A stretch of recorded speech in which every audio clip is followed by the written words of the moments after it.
Ashama harka fuunee akkam jirtu kabajamtoota daawwattoota keenya. Kun leellisaa Oromoodha. Har'anta nagaa sirba haaraa artist Fayyisaa.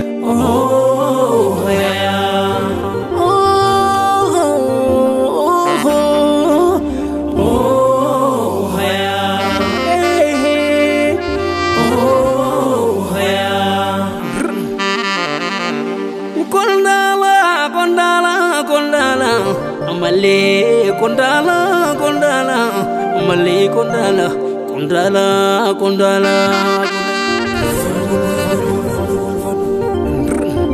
or kondoringera to kondala together kondoringera to kondala together kondala together na dina biyarra hara pitatiya to gota kanaf dina werera male kondala miti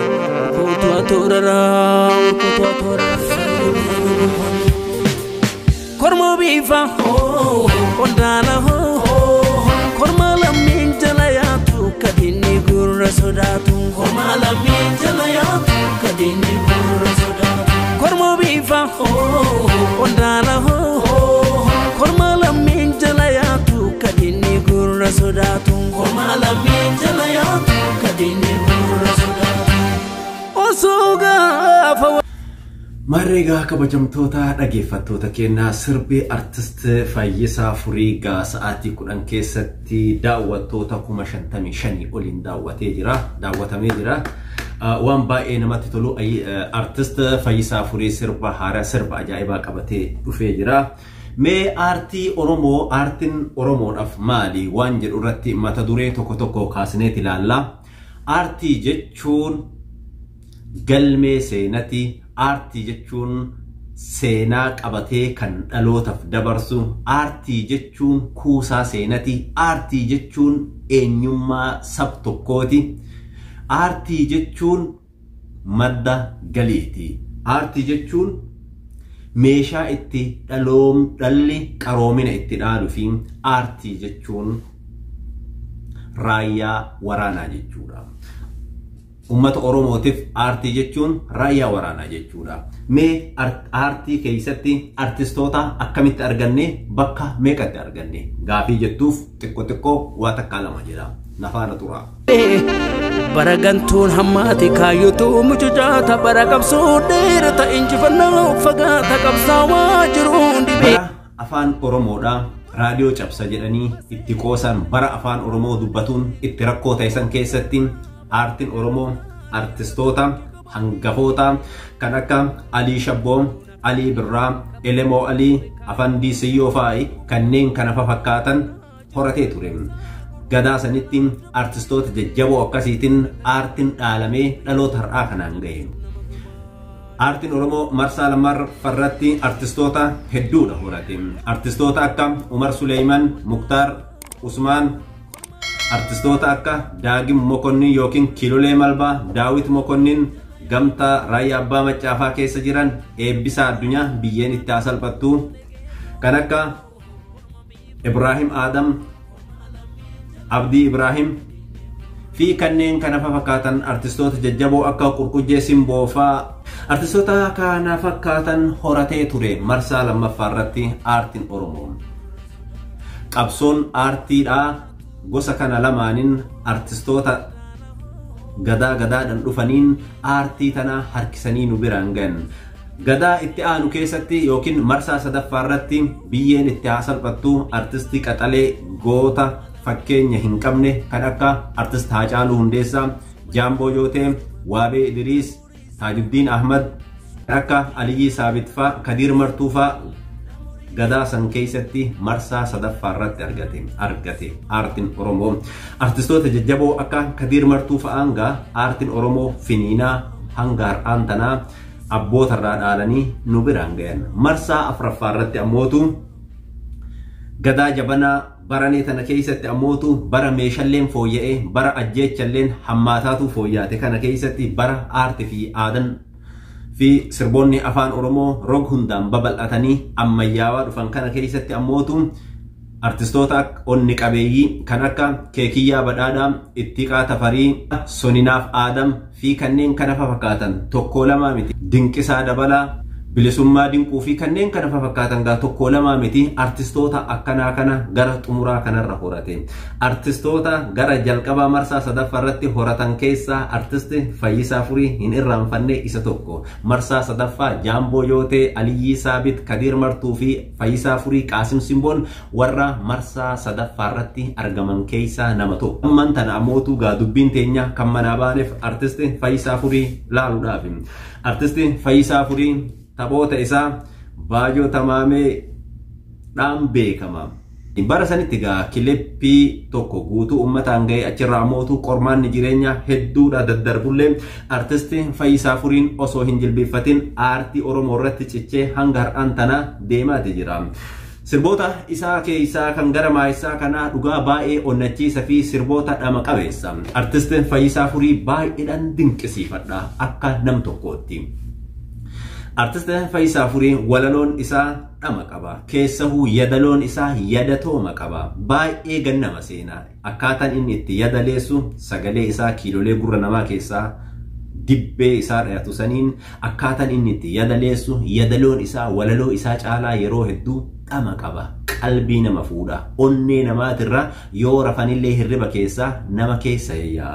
Artisti Fayyisaa Furii qormaata jireenyaatiin bitaa mirga daaqullee haalli jireenyaa dhibdullee gaadhiheenya kana sirbootan akka Fayyisaa Furii Qondaala sirba jedhu qabatee as ba'eeti jira. Sirbi Qondaala jedhamu kun sirba baay'ee hoowwa fi baay'ee dhama qabeessa. Sirba kanarratti akkaataan sirbi kun itti dalagame ogeessota kaameraa osoo hin galateeffatiin bira hin dabru. Itti aansuudhaan ammoo abbaa maxxansa kanaa yookiin abbaa Vision Entertainment Birraa Gammadiillee kabajaa guddaa sii qabna. Aartii Oromoo guddisuu keessatti aartii Oromoo sadarkaa tokko tarkaanfachiisuu keessatti kwaalitiin ati ittiin dalayduu akkaataan itti qindeessitu yaada isaa yaadrimee isaa san cuunfite akkaataan ati itti yaada isaa san itti dhiheessitu baay'ee hawataa fi baay'ee kan Oromoo urgaa'u ta'eeti jira. Aartii Oromoo sadarkaa aartilee warra ollaa wajjin akka dorgomu taasisee jira. Yeroo hedduu aartiin Oromoo kun maaf hin guddanne dhageeffattoonni YouTube irratti aartii Oromoo maaf hin daawwanne sirboonni Oromoo bayanii waggaatti 200,000 oli maaf hin daawwanne ummanni Oromoo miliyoonotatu asirra jira maaf ummata Oromootiin miliyoonan hin daawwatamne kan olirra ollaa torbee tokkotti mana miliyoonaa seenaa jechaati gaafii kenna ture. Dargaggoon kunillee Birraa Gammadii waan deebii kenna laatuuf dhufe fakkaata. Birraa Gammadii haaluma kanaan jabaadhu itti fufisiin jenna. Waan baay'ee bareedaa dansaa ta'e hojjetaa jirta. Ogeessota kaameraa kee waliin akkaataa ati yaadan ummata san gargaartee kara hundaanuu roga hundaanuu gargaartee aartii kana qulqulluu lafa kaa'u irratti akkaataan ati hojjetaa jirtu baay'ee tokko waan nama boonsu. Aartiin Oromoo daandii qabataati jira. Isteeppii takka alagaa wajjin dorgomuudhaaf eegalee jira. Sirboonni maxxansa kanaa yookiin Vision Entertainment kanarratti maxxanfaman miliyoonan daawwatamuu eegalanii jiranii. Rikardii duraan mana 100,000tiin ture san gara miliyoonatti ol guddisee jira. Hanga miliyoona 3-4tti daawwatamaa jira. Isinillee asumaan dhageeffattoonni keenya fi jaalattoonni aartii Oromoo Vision Entertainmentiin kun waan ajaa'ibaatti dalagaa jira. Sirboota afaan Oromoo kwaalitiidhaan dalagee sadarkaa itti dorgomu keessa galchaati jira. Subscribe godhaa fi isumaa kanallee guddisaa ol kaasaa daawwadhaa aartii teenya guddisaan dhaamsa kennaa. Kan biraa ammootu Fayyisaa Furii akkaataan inni sirba kana itti dalagee dhamqabeessummaan isaa dhugaa rabbii waan baay'ee nama hawwatuudha. Dhaamsi isaa yoo laalte korma biifa qondaala korma lammiin jala yaatu kadinni gurra sodaatu korma lammiin jala yaatu kadinni gurra sodaatu korma biifa qondaala korma lammiin jala yaatu kadinni gurra sodaatu korma lammiin jala yaatu kadinni gurra sodaatu qondaala korma lammiin jala yaatu kadinni gurra sodaatu korma lammiin jala yaatu kadinni gurra sodaatu korma biifa qondaala korma lammiin jala yaatu kadinni gurra sodaatu korma lammiin Qondaaloo korma lammiin jala yaatu ka diinni gurra sodaatu jedhe eegaa gooticha Oromoo kan diinni dhageettiidhaan sodaatu gootota Oromoo kan har'an tanagaa bakka hin malleef dhaabbatanii harka diinaa harkatti kufanii mana hidhaa keessa jiran qondaala akkasiitiin baanagaa dhiiratu dhiira faarsa baga dhiira faarsitee baga itti cabsitee siin jennaa artistee Fayyisaa Furii dhugaa sirbi isaa kun sirba dhama qabeessa akkuma yadaloon isaa mi'aayaa kanatti akkuma walaloon isaa mi'aayaa kanatti dhaamsi isaallee baay'ee waan nama hawwatuudha artistee Fayyisaa Furii osoo gaafa wallaalan kabeekutti dhiisanii osoo gaafa bitatan daldaltutti dhiisanii osoo diina buqqisuu qeerrichatti dhiisanii osoo gaafa siyaasaa hayyichatti dhiisanii osoo gaafa araaraa dubbiin bakka tanatti badde osoo gaafa wallaalan hayyichatti dhiisanii osoo gaafa bitatan daldaltutti dhiisanii osoo gaafa buqqisan qeerrichatti dhiisanii sirritti dhiisanii silaa waan rakkatanii dhugaa ofiin dhabanii diina jalan bulanii osoo gaafa hoggansaa nam sirritti dhiisanii jedhe eegaa gaafa hoggansaa dhiyeeffatu Oromoon gaafa diina burkuteessee lafaa kaase gaafa diina waggaa 27 irra taa'e dhukkee kaasee humna qeerrotiin lafaa buqqise nama bakka san taa'ee qabsoo san isa wajjiin achi ga'e dhiisetiniin jiraa hin bilchaanne ka ibiddallee kaayan gubbaadhaan malee keessi isaa hin bilchaanne dheedhii hadhaa akka buqqeedhaa bakka san kaa'e osoo gaafa hoggansaa nam sirritti dhiisaniin sun tana nama san dogongorree hadha qilee hin baane tana seenne kana baanagaa artisti Fayyisaa Furii diina jalan bulanii korma biifa qondaala korma lammiin jala yaatu ka inni gurra sodaatu korma lammiin jala yaatu ka inni gurra sodaatu Nagattonga baate deemne mogolee nyaate amalisa hamaate qabaaf dhiisaan jabaate akka qabanii daamaan algabaraame harkatu algabarse uumuu seera diriirsee uumamni seera cabse kanatu daamaa kaase kooraa dhiitee fageesse calcala nyaate kute kanaaf daamaan kakate bitaan korru lagatte koora dangangalate Daaman cancala kute jedhe sansalata ittiin lugaaman kute jedhe kanaaf kooran gangalate jedhe uumadhaan fardi kooradhaan hin gangalatu kooran gabrummaadha fardi gaafa kooraa dide kooradhaan gangalata kanaaf goonni gabrummaa kooradhaa tabaate san didee kakatee gangalatee didee falmateetiin har'an tanagaa bakka hin malleen jira isa baanagaa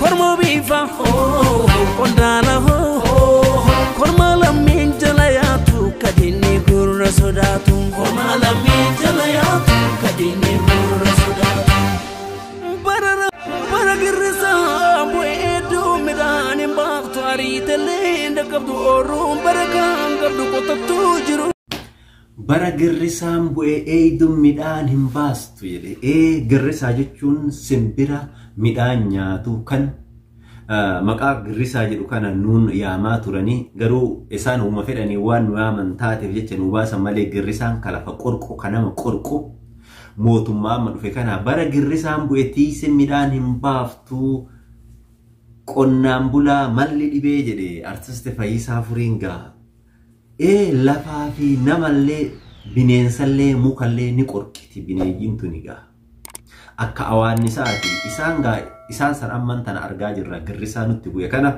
ilma namaa dhaabatatti nyaataa jiranii ilma namaa rasaasan magaalaa keessatti guyyaa adiidhaan dhaabanii ajjeesaa jiranii xiqqaa guddaa dhiira dhala manguddoo daa'ima hin jenne jumlaadhaan ilma namaa fixaa jiranii akkasumatti qabeenyallee kaan gurguratanii kaan itti sooramanii kaan ammootu nama isaanii harka dha'uuf durgoodhaan kaffalaati jiranii namaa fi sa'allee biyya deeyisaa jiranii kan gantuun hammaate kaayyootu mucucaata bara qabsoo dheerata injifannoo fagaata qabsaawaa jiruun dhibee bara gantuun baay'atee bilisumma fagaataa qabsaawaa jiruun dhibee jedhe eegaa kanuma argaati jirru kan argaa qabsaan qabsoo isaa karaa nagaatiin gaggeessuudhaaf biyyatti galee qabsaan bosonatti gale duraa bosona jira kan ammootu qabsoo karaa nagaatiin ummata kiyya keessatti karaa nagaatiin akka seera addunyaatitti filannoof dhihaannee dorgomnee nama moona jedhee kan qabsaa'e hundi isaa har'an tana kan jiru bahaa gala dadhabee kun du'ee kun ammootu mana hidhaa keessatti gidirfamaati jira kana ba'a nagaa. Barayoo maseeni hallayaan taane seene qomoo sarraa bakka garantaan hirkata akki gobaneen dhibee. Barayoo maseenee bakka hin malle seenee jedhe. Barasantu bara nagaa bara hayyuun hayyummaa isaatiin diina tahee bara beekan beekumsa isaatiin adamsame bara hayyuun hayyooma isaatiin diinome bara hayyuun sabaaf ta'u hayyuun biyyaaf ta'u diinomee mana hidhaa seene bara hayyuun sabaaf lallabu diinomee itti ajjeefame bara akkasiisan baana. Korma bifa ondaana korma lammiin jala yaatu kadinni gurra sodaatu korma lammiin jala yaatu kadinni gurra sodaatu lafeenya boona manaatu tole keeroo korma bifa korma lammiin jala yaatu kadinni gurra sodaatu riganii gayyaan taatu tole keeroo korma bifa korma lammiin jala yaatu kadinni gurra sodaatu goota lubbuu sabab laatu korma bifa ondaana korma lammiin jala yaatu kadinni gurra sodaatu teesseenaa rimminyaatu tole keeroo korma bifa korma lammiin jala yaatu kadinni gurra sodaatu somayyaayoo somabeela namurii soomayadeera somayyaayoo somabeela namurii soomayadeera egereen kuufaa gabbinna somabeela namurii soomayadeera faffacaasuun salphina somabeela namurii soomayadeera ititeegaa cina ta'e somabeela namurii soomayadeera fi bariisa Tapha ajaa'ibaati sirni jiraanlee tapha dhaamsa qabeessa dhugaadhaan dhaamsa qabu aartii Oromoo cinaa haa dhaabannu ammoo dhaamsa kennaa.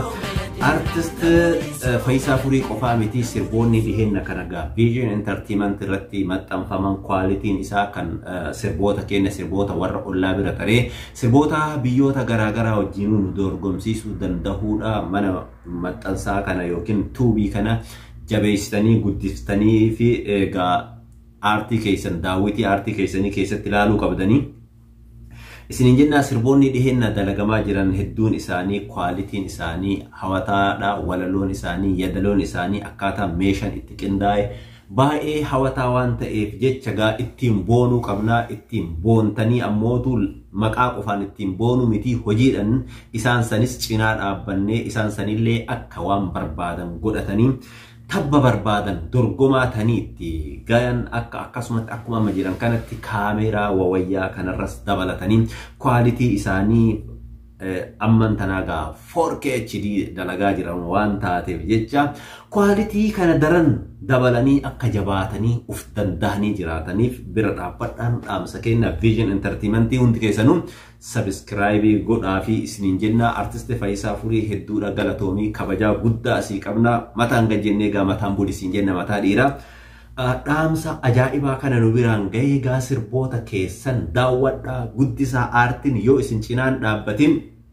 hin guddatu aartii jechuun raayyaa uummanni Oromoo qabu jechuudha aartii jechuun goda hambaati aartii jechuun eenyummaa dhalateenna tan ittiin barsiifannuudha aartii kanarratti dhalli keenya eenyummaa barataa aartii kanatu si'eessee nama gabrummaa jalaa kaasa aartii jechuun raayyaa mataan isiituu gaa diinni aartii sodaataa diinni aartiidhaan cabaa diinni aartiitti ija diimessaa aartii teenna balleessuuf afaan keenna balleessuuf eenyummaa keenyas dhidhimsuuf jecha halkanii guyyaa irratti hojjetaa jiranii yeroo ijoolleen Oromoodhaa ammoo jabaatanii aartiidhaan hagana mul'atan kana uummanni Oromoo baay'een kunigaa dirqama isaati aartii isaa bira dhaabbatee artistoota kana ol baasee mul'isuun isiniin jedha.